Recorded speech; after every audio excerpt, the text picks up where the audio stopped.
we are going to discuss introduction to tensors.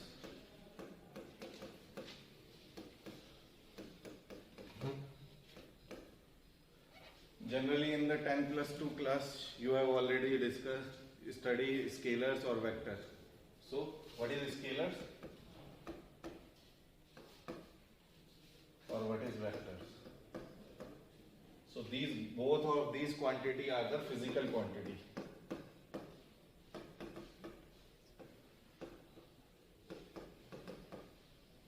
What is a physical quantity? What is a physical quantity? Any quantity, any physical property that can be measured or represent as a number or any variable which we give, that is called the physical quantities. Example? Example, mass, length, time, volume, then velocity, then stress, pressure or refractive index.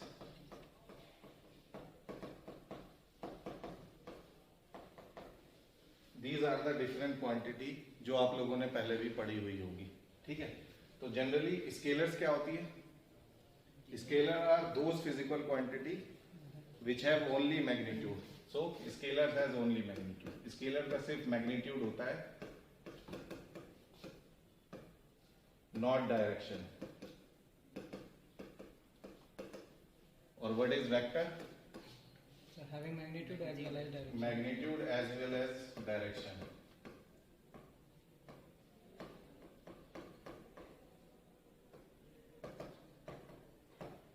So अगर मैं in physical quantities को scalar और vector में differentiate करूं तो scalars में कौन कौन सी क्वांटिटी आएगी?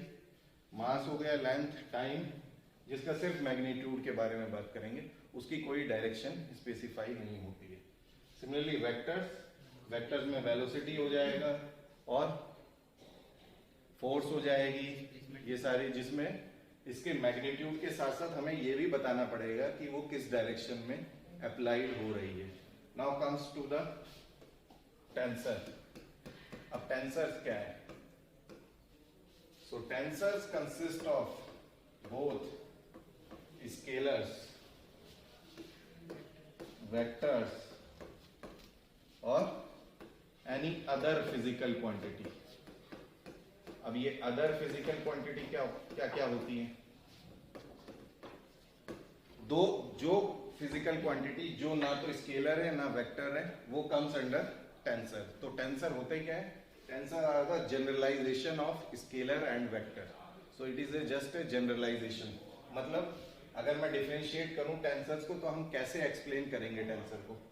तो ये tensor generally in terms of rank हम एक्सप्लेन करते हैं. जैसे कि स्केलर है रैंक 0 और वेक्टर क्या है? Rank 1 tensor. Similarly other physical quantity rank 2, rank 3, rank 4 and so on. तो टेंसर जो है वो डिपेंड करेगी, उसको हम स्पेसिफाई करते हैं बाय द रैंक. रैंक 0 है तो स्केलर. अब ये rank 0, rank 1, rank 2, rank 3, rank 4, ये क्या है? अब जैसे रैंक 0 है मींस स्केलर होते क्या है? Magnitude that have no direction. No direction मतलब 0 डायरेक्शन.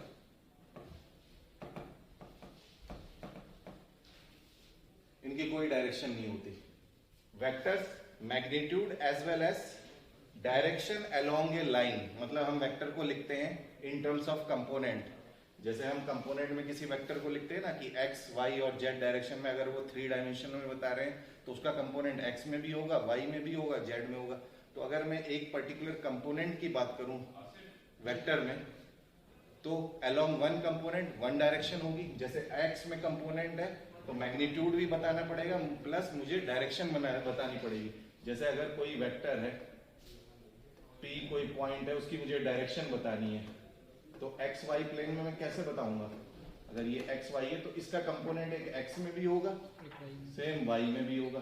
तो इसका ये मुझे मैग्नीट्यूड भी बताना पड़ेगा, प्लस मुझे ये बताना पड़ेगा कि ये जो कंपोनेंट है एक्स डायरेक्शन में, सिमिलरली वाई डायरेक्शन में, वाई में कंपोनेंट है, और तो मतलब एक डायरेक्शन मुझे यहां पर बतानी पड़ेगी।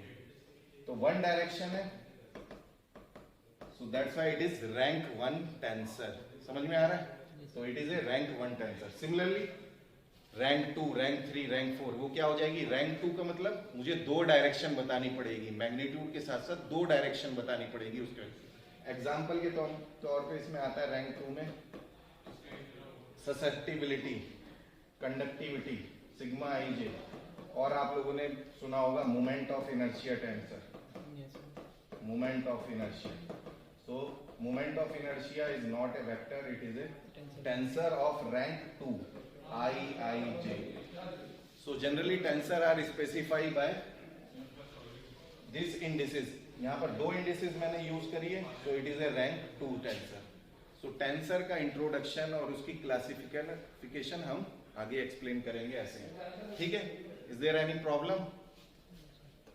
Now next, तो tensor को हम एक्सप्लेन कैसे करते हैं? So tensor is generally explained or written in terms of component or matrices. So tensor is represented by matrices.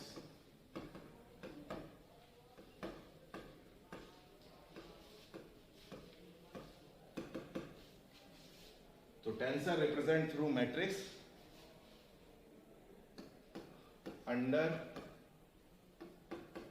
transformation of coordinate. So ये इसकी definition है generally tensor की. So tensor is the representation by matrix under transformation of coordinates. So यहाँ अब हम इसके matrices आप लोगों ने जनरली पढ़ी हुई होगी मैथमेटिक्स में, 2/2, 2/3, 2/4. So tensor is same as a matrices, but difference क्या यहाँ पर आ रहा है? Transformation of coordinate. So we are going to discuss what is transformation of coordinate. ठीक है? सो ट्रांसफॉर्मेशन ऑफ कोऑर्डिनेट हम पढ़ेंगे यहाँ पर. फॉर्मेशन ऑफ, अच्छा, one thing before this, transformation of coordinate से पहले हम इसका डिफरेंशिएशन कैसे टेंसर को हम रिप्रेजेंट करेंगे. तो मैंने कहा मैट्रिसेस है, तो मैट्रिसेस है तो इसके किसी ऑर्डर की मैट्रिसेस होगी, कुछ कंपोनेंट होंगे, तो मुझे यहाँ पर एज ए कंपोनेंट बताने, जैसे C11, C12, C13 like this. Similarly C1, C21, C22 ऐसे. तो ये मैट्रिसेस के मुझे कंपोनेंट बताने पड़ेंगे टेंसर में. तो टेंसर के लिए मुझे नंबर ऑफ कंपोनेंट बताने पड़ेंगे. तो टेंसर को एक्सप्लेन करने के लिए हमें फाइंड आउट करने पड़ेगा number of component of this matrices. तो मुझे number of component find out करने पड़ेंगे. अब ये नंबर ऑफ कंपोनेंट कैसे निकालेंगे हम लोग? तो नंबर ऑफ कंपोनेंट डिपेंड करेंगे टेंसर किस रैंक का है, plus rank means R, plus कितने डायमेंशन में बात करेंगे हम. तो टेंसर के लिए डायमेंशन भी लिमिट नहीं है. There is no limit of dimension, there is no limit of rank.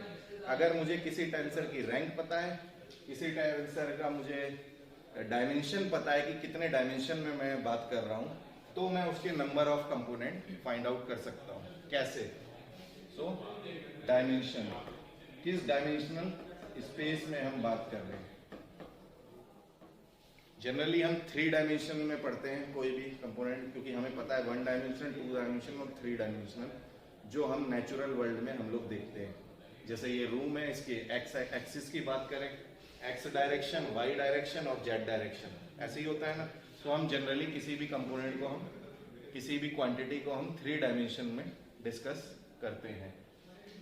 But अगर मुझे मान लो डायमेंशन 4 डायमेंशन दे दे, 5 डायमेंशन दे दे, क्योंकि हमने देखी नहीं है डायमेंशन कितनी होती है, 4 हो सकती है, maybe 5, maybe 6, maybe 100. तो there is no limit of dimension in case of tensor. तो मान लो मुझे कोई क्वांटिटी दे दी, जैसे कि वेक्टर. तो मान लो कोई वेक्टर क्वांटिटी है. अब मैंने ये बताया वेक्टर क्या होती है, रैंक, वेक्टर हैज रैंक 1, और मैंने कहा कि ये वेक्टर जो एक्सप्लेन हो रहा है ये 3 डायमेंशन में मैं डिस्कस कर रहा हूं, तो ये 3 डायमेंशनल कोई वेक्टर दे दिया मुझे। सो नंबर ऑफ कंपोनेंट कैसे निकालेंगे हम टेंसर के, how we find out the number of component, तो number of component is equal to d की power r, where d is the dimension and what is r, r is the rank. तो अगर ये कोई vector है, मान लो उसकी dimension 3 है, रैंक 1 है, तो टोटल नंबर ऑफ कंपोनेंट कितने हो जाएंगे इसके, 3 की power 1 that is equal to 3 component. तो ये आप लोगों को पता है 3 डायमेंशन में वेक्टर के 3 कंपोनेंट होते हैं। अब मान लो मुझे स्केलर दे दी जाए कोई क्वांटिटी, तो अनदर एग्जांपल मान लो स्केलर, कुछ भी स्केलर क्वांटिटी, मास हो गई, मास दे दिया मुझे, तो मास के क्या होगा स्केलर, रैंक क्या होगी इसकी 0, और मान लो मैं 3 डायमेंशनल में ही बात कर रहा हूं, तो 3 डायमेंशनल में इसके नंबर ऑफ कंपोनेंट कितने हो जाएंगे, सो नंबर ऑफ कंपोनेंट 3 की पावर r दैट इज 0, 3 की पावर 0 इज इक्वल टू 1। तो अब यहाँ पर डायमेंशन मुझे जितनी मर्जी दे दो स्केलर के लिए, कंपोनेंट कितना आएगा स्केलर का, तो इस स्केलर्स का हमेशा कंपोनेंट एक ही रहेगा, चाहे आप किसी भी कोऑर्डिनेट सिस्टम की बात करो, चाहे आप कार्टेशियन की बात कर लो, चाहे सिलिंड्रिकल की बात कर लो, चाहे आप स्फेरिकल कोऑर्डिनेट की, तो स्केलर का कंपोनेंट एक ही रहेगा, same, only one component. Now मान लो ये वेक्टर मुझे दिया गया है 3 डायमेंशनल में, अब मान लो मुझे 4 डायमेंशनल में ये वेक्टर दिया होता, तब क्या होता, तब इसके कंपोनेंट कितने हो जाते, 4 की पावर 1 दैट इज 4 कंपोनेंट। सो इस वेक्टर के 4 डायमेंशनल में 4 कंपोनेंट आएंगे, समझ में आ रहा है। अब मुझे मान लो रैंक 2 टेंसर दे दिया जाए, rank 2 tensor, let us consider moment of inertia,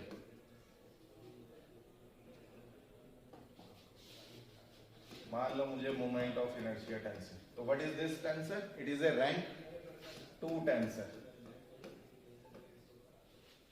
और मैंने कहा ये 3 डायमेंशन में है, इन 3 dimension,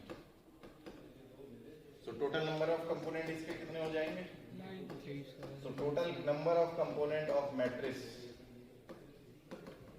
of this moment of inertia tensor is 3 की पावर 2, तो इसके 9 कंपोनेंट हो जाएंगे। तो ये मैट्रिसेस कैसी बनेगी,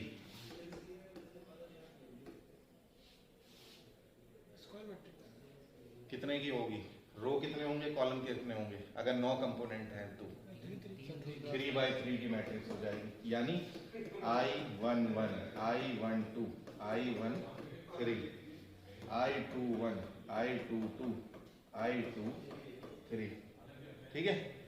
Similarly, I31, I32, I33. So this moment of inertia tensor has 9 components. So generally हम tensor को component की term में ही explain करेंगे. So it is a rank 2 tensor. तो rank 2 tensor in 3 dimension has 9 component, 3 by 3 matrix. Is this okay? Yes, sir. So ये हो गया